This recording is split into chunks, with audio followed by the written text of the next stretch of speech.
People say to dress for your Venus sign because Venus is the planet that represents style, aesthetics, fashion, beauty, things of that nature.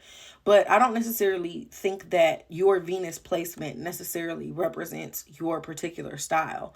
And I personally would recommend, if somebody wants to dress for things in their birth chart, I would recommend dressing for your ascendant or your rising sign, or dressing for your midheaven. Your ascendant, because the ascendant is the start of the first house. It represents you.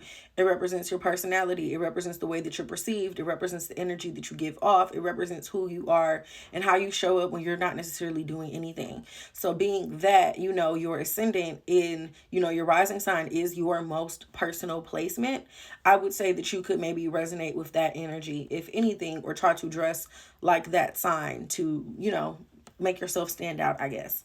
Now, I would also say dress like the sign that's on your midheaven, because the midheaven in astrology is the angle that represents your career, your public image, your reputation. So if you were trying to stand out or get attention, or if you were trying to, dress for a job or do something to get a lot of like spotlight type of vibes, I would say to dress for your midheaven, like if you were trying to attract somebody or something per se.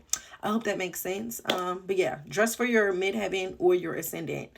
Or try to find ways to kind of merge that energy together. You can dress for your Venus sign. Like, some people might resonate with the energy of the sign that's on their Venus, but yeah, just because Venus as a whole represents style and fashion does not necessarily mean that your Venus placement will represent your style or your fashion.